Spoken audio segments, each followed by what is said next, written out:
Today, I need you to embrace what comes hard. Today, I need you to accept the challenge. Today, I need you to fall in love with the process. There will be plenty of opportunities to get discouraged, to lose your passion and think that it's not meant to be. But if you're going to reach your destiny, you have to have a made-up mind. If you give up after the first time or the 5th time or the 30th time, what that really means is you didn't want it bad enough. There should be something you're believing for that you are relentless. You are not moved by how impossible it looks. You're not discouraged by how long it's taking. You don't give up because people told you no.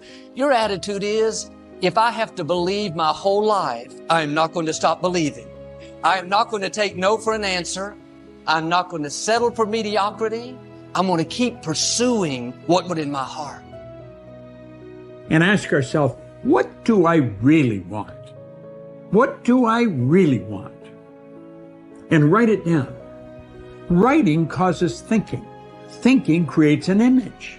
And you get these images going, you're building a vision in your mind. It's the visionaries that's changed the world. Think of that.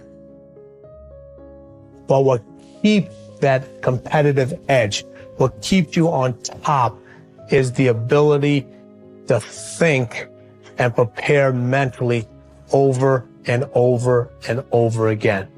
The body has limitations. The mind does not.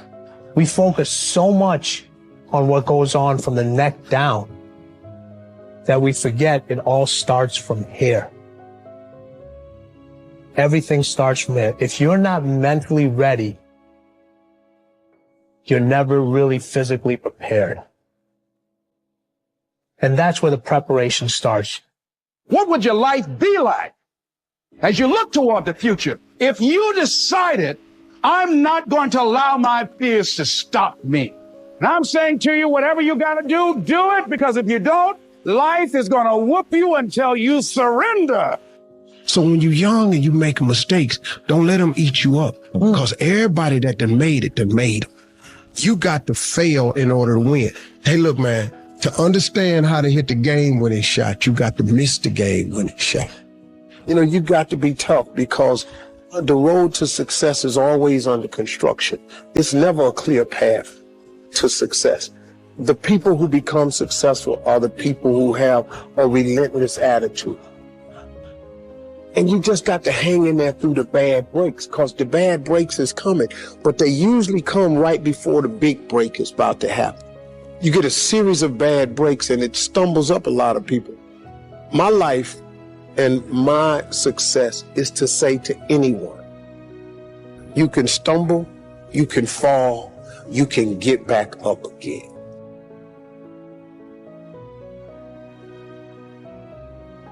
No matter what you face, no matter how bad it is going to be, when there is a challenge,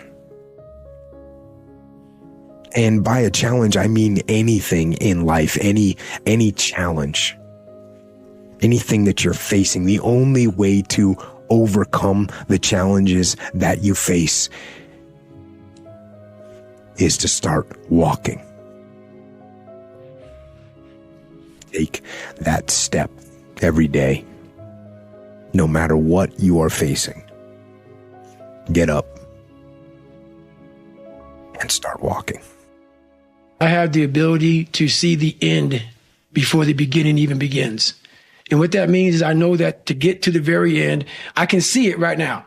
So before I went to Buds and I was losing all this weight, I saw myself walking across the stage at 191 pounds. That's what I had to get to get into the door. I saw myself 6 months, a year later, wherever it's going to take me to do it. I saw myself walking across that stage, getting that certificate of graduation from Buds. And I was able to be there at 300 pounds. And that feeling that I was nowhere near that feeling, I was able to put myself there 1,000,000 times every day. And that feeling of like, my God, that is going to feel amazing. That's what made me suffer. That's what allowed the pain to be real and say, this is worth it. I want to feel for this next 18 months. It took me 18 months to finally become a Navy SEAL, to finally, just get through butts. 18 months, it's 6 months. It took me 18.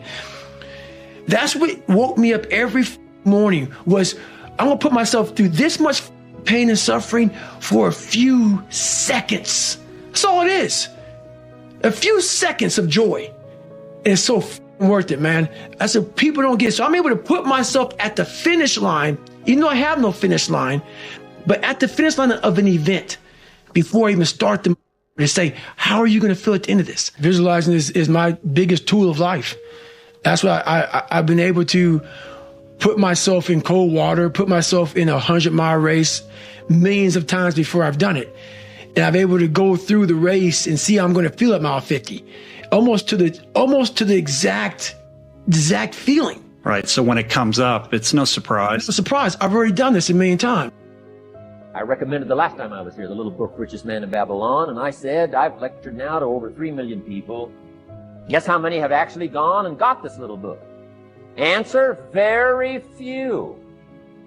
My best guess is 10%. Such an easy thing to do. This little book, number one, is easy to find. Number two, it's easy to buy. The most you can pay for it, $6, $7, $8. You can borrow that from your kids. But if it's easy to find and easy to buy, and if it's easy to read, why wouldn't everybody go get it? We don't know. I don't know. Nobody knows. Here's how profound it is. Some do and some don't. Now here's the numbers. About 10% do. We don't know the mystery of that. And I'm telling you, 10 years from now, those numbers will still be the same. The numbers don't change. Only the faces change. I used to belong to the 90%. Who couldn't be bothered even if it was easy. How many people have a library card? Answer, 3%. 97% couldn't be bothered. Guy specializes in happy hour, but he doesn't have a card. And now readily and quickly blames the government and blames his company and blames the pay scale. Here's my advice to you today. Walk away from the 97%. Don't talk like they talk. Don't go where they go. Don't act like they act. Don't specialize in what they specialize in.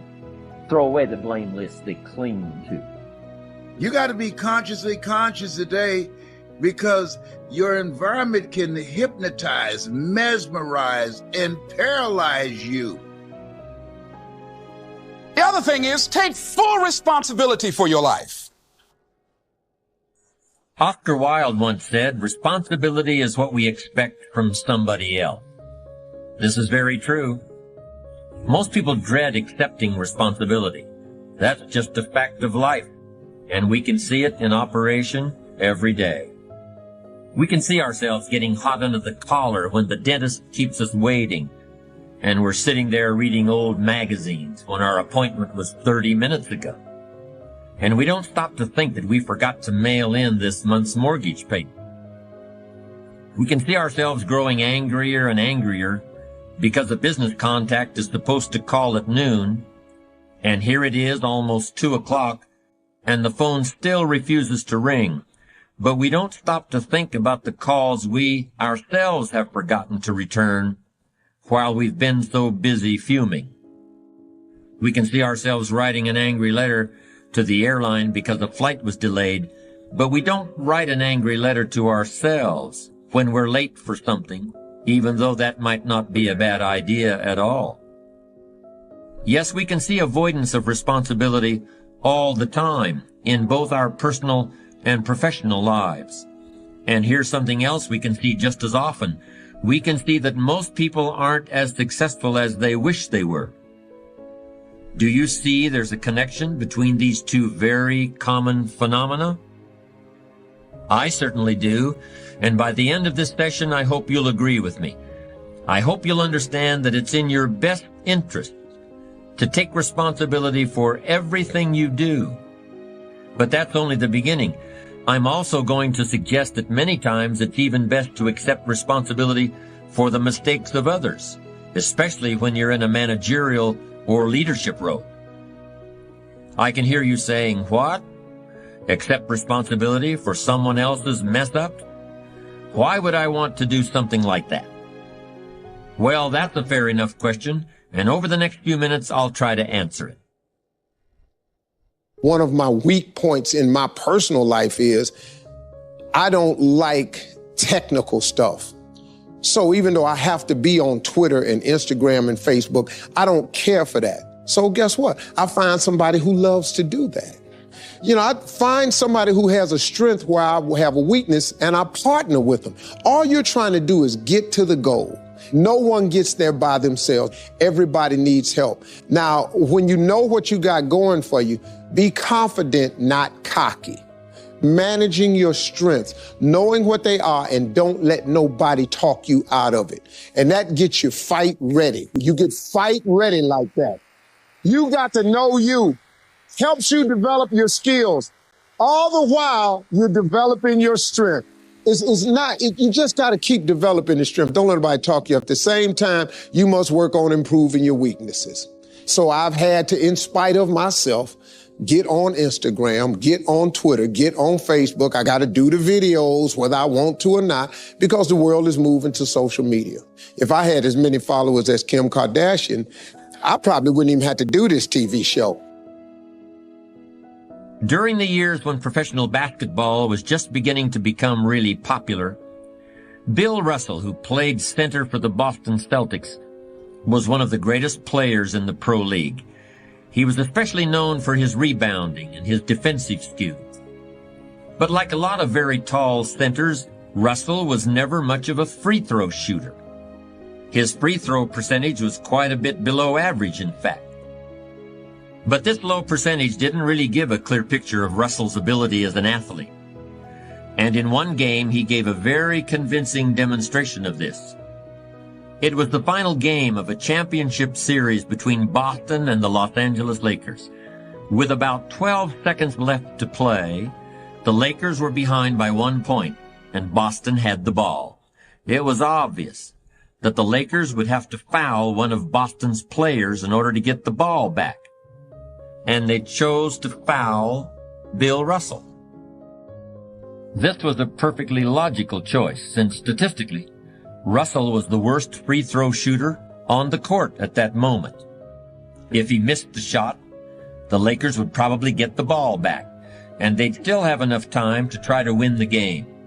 But if Russell made his first free throw, the Lakers' chances would be seriously diminished, and if he made both shots, the game would essentially be over.